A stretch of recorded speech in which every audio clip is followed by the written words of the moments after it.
know, there are traps everywhere. Like there's the trap of, yeah, it's about reincarnation and learning lessons. It's a freaking trap.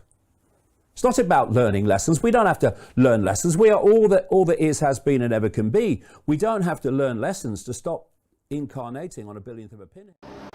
Whether you believe there is something to be learned or gained from your life and your experiences, is your perception, your beliefs speaking to you. Any learning is relative to the design of the experience itself, which in turn gives one the impression that one is learning. I express to you. You manifest within this dimension, not as a student, not to be learning. You are essence, you are all that is. Therefore there is no thing for you to learn. But there is much for you to explore and for you to experience.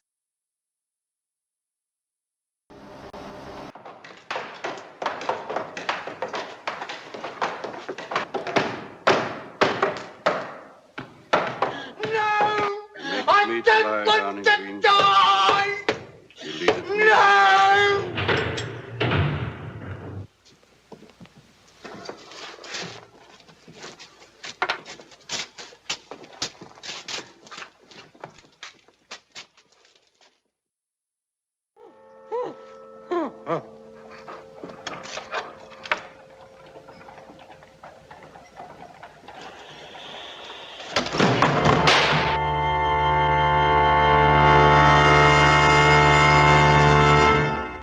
I don't know what could have happened, sir. Really, I don't. I've been the executioner for 19 years, and it's never happened before, sir. We examined that rope very thoroughly, as we always do. Well, how is he, Doctor? Oh, he's coming around. He was merely shocked. There's no physical damage at all. Are you quite certain? Quite. Then let's get on with the execution. You're wasting your time, Governor. If you think that I'm going to die on your blasted gallows, you've got another think coming, because I'm not. Marriott, I'm sorry about the accident, but the court has sentenced you to be hanged. But that's the point, Governor. It wasn't no accident. Let's get on with it. Ain't nobody here can kill me. Not if you tried for 100 years in 100 ways. Not you. Not you. Not the executioner. Not nobody. I said let's get on with it. Go. 1, 2, 3, 4, 5, 6, 7, 8, 9, 10, 11, 12, 13. That's my lucky number. Oh, no, I don't want that. You sure you don't want the odd? Might make it easier for you. I don't need it any easier, mate. All right. This time, just to make sure, we'll try it once more. Ready?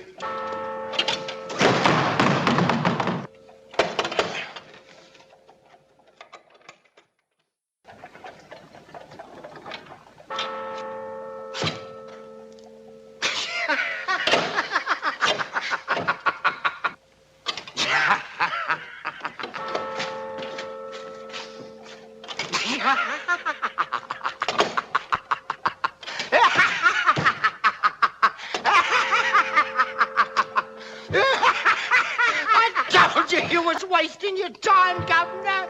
You can't hang me. Why don't you give a... Mr. Gladstone thinks that you should be set free, that you've suffered enough. Well, now, that makes two of us.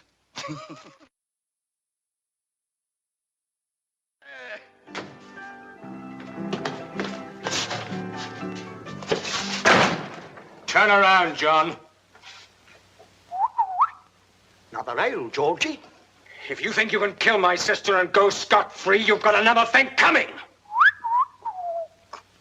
Too much head on that ale, Georgie. Turn around, John, or I'll shoot you right in the back.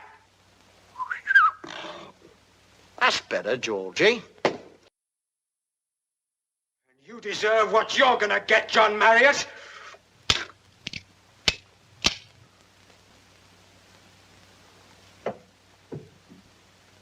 Try it again, Will. You couldn't hurt me. You couldn't hurt me with a cannonball. Not with a whole regiment of grenadiers to back you up.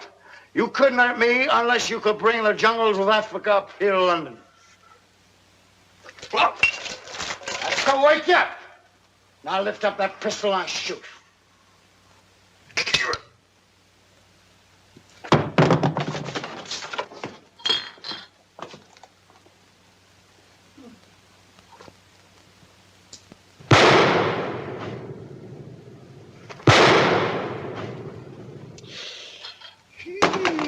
Come on, Lou, bang that piano.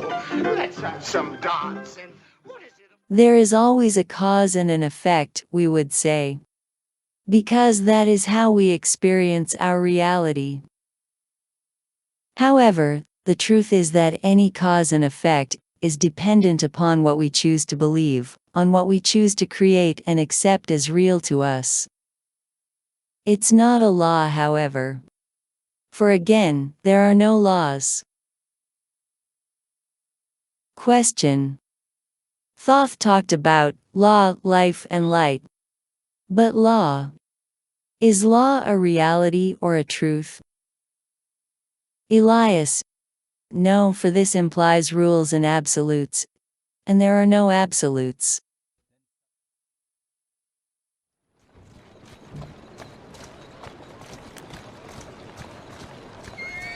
You may step before a carriage and it may be physically engaging you and running you over.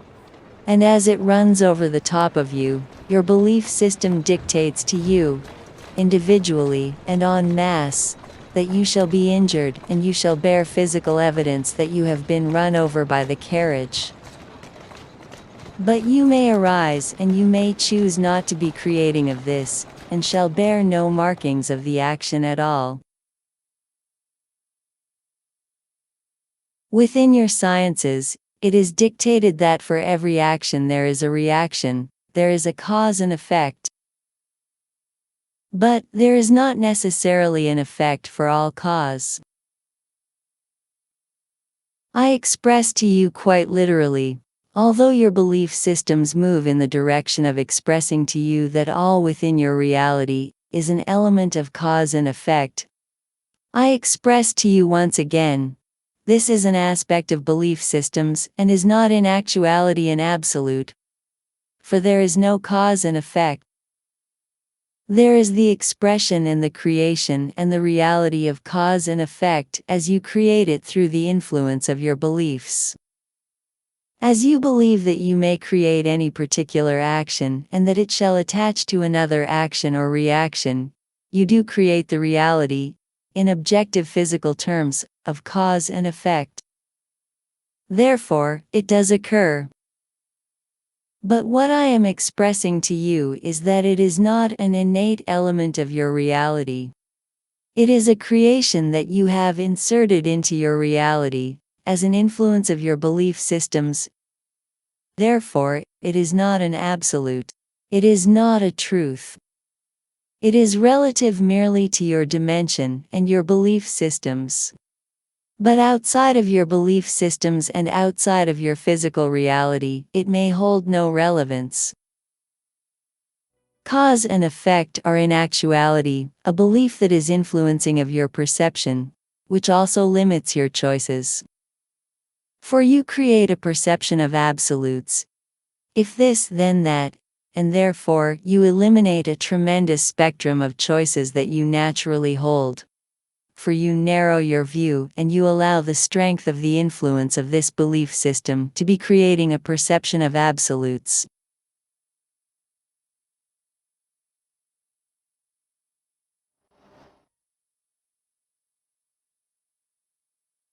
Our perception tells us that we are moving from point A to point B. That in the process, we learn, we grow and we evolve. This is true in a sense, because we do allow ourselves to expand in our own human experience and awareness, so to become more creative in our endeavors.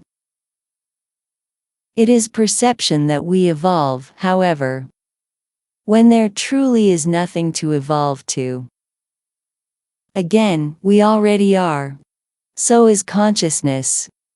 Therefore, all we're doing is exploring what already is. Not to learn anything in particular, not to become something we are not already, not to expand into something that was never there, that is not already.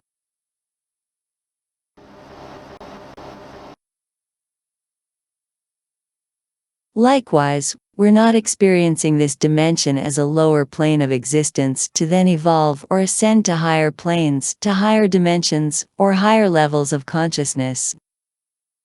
Levels are more human constructs. Hence we believe that we must attain one level after another.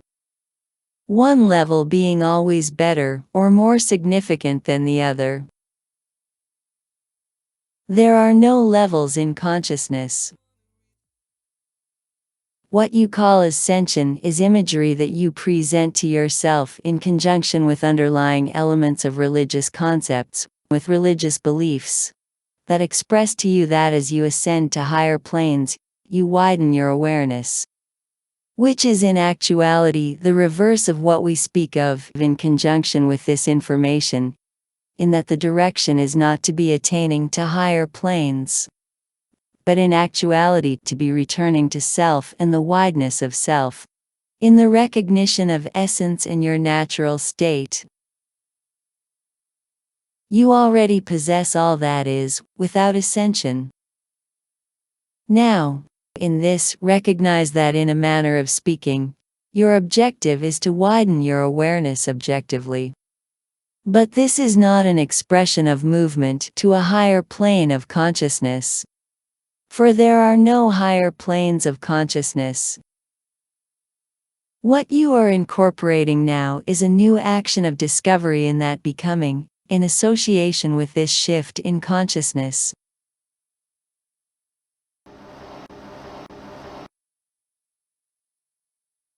Expansion.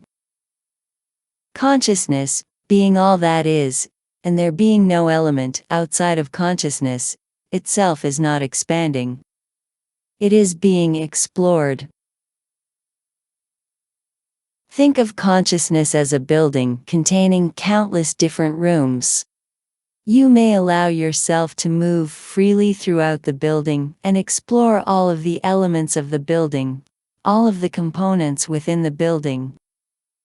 The building is unchanged, and not expanding as you explore the building, and all its rooms, however.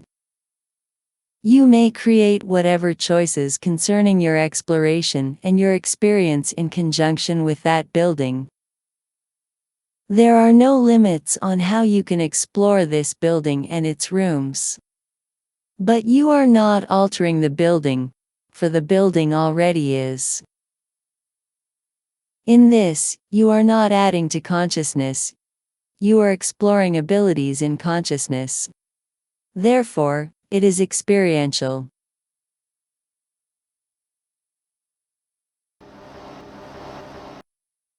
As essence and as consciousness, you as individuals are what you may term to be, within a continuous state of becoming. This becoming is in physical terms, an expansion of awareness and experience. But not an expansion of what you are, for you already are.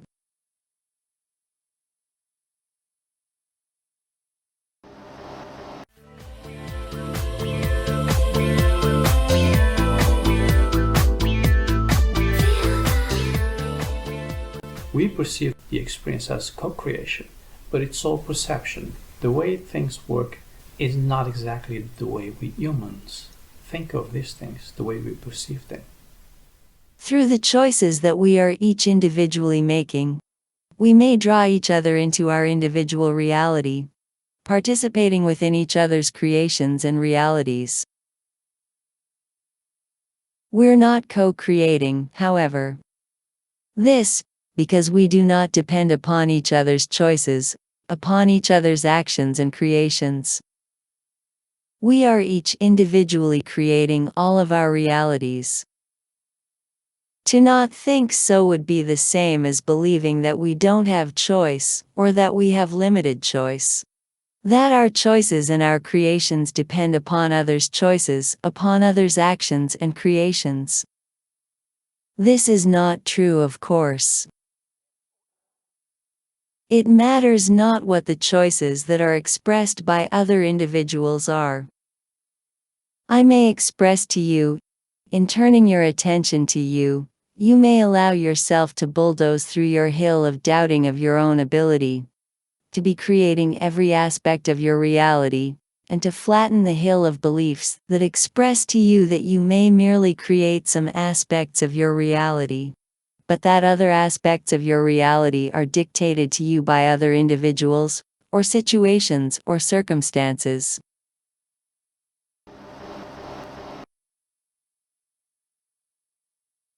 Where do we come from? Where do souls come from? No one individual, or essence, or focus, originates on a planet, on a star, or wherever in the universe, as many want to believe. Everything, including you, emanates within consciousness. Consciousness is not a location, or a point somewhere in space that we can point to, or make reference to. It is the pure flowing creative energy that encompasses everything, and is viewed as Source, or God. Where do you come from prior to your manifestation here on Earth? The majority of everyone manifests here, from the non-physical area 3 of consciousness. Focus area 3 is where most of us move to once we leave the physical world and are ready to go through the transition process.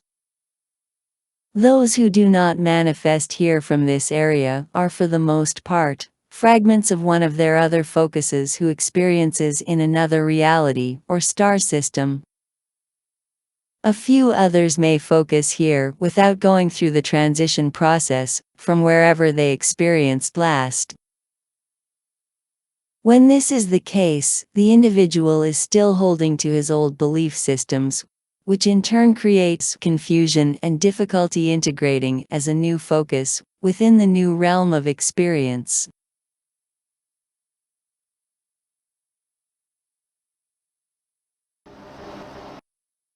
Starseeds. Again, no one individual originates on a planet, on a star, or wherever in the universe one believes one originated from. However, there are individuals who choose to manifest here, directly from another realm, by fragmenting from a focus, who experiences on that realm, or planetary system. Upon the fragmentation, the individual retains the cellular memory of the focus it fragments from. The individual will think and feel that it is the other focus, as it holds the same memories, same tone and qualities as the focus it fragments from. Many of these individuals tend to feel as if they do not belong here, as if they belong somewhere else, and thus find it hard to adapt. Once the individual disengages this reality, it does not rejoin the focus whom it fragmented from, nor does it go back to the realm or planetary system it originally fragmented. It moves on to the transition area. It is after the transition process that one is ready to choose again what and where to experience next.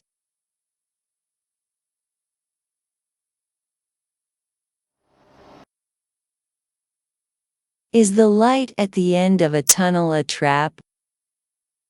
Upon disengagement, or while having an NED, some people may experience seeing a light at the end of a tunnel. This is dependent on the person's beliefs or choice of experience. For some, the light is symbolic. It's something they generate themselves so to bring themselves support and reassurance once they find themselves on the other side. The light may be also a manifestation of one's own essence as a welcoming back, so to speak, to the individual. Others may experience different things. such as welcoming angels, guides, or relatives who have already passed away. Others may see demons, or experience a hell, if they believe in such things. The answer to the question whether the light is a trap is no. It's just more fear-based limiting beliefs that individuals create. Nothing and no one can interfere with you once you leave this world. If that happens, it is you projecting that experience, whether it's through your own created fears and your beliefs. Again, it is always you creating all of your reality, no matter where, no matter what.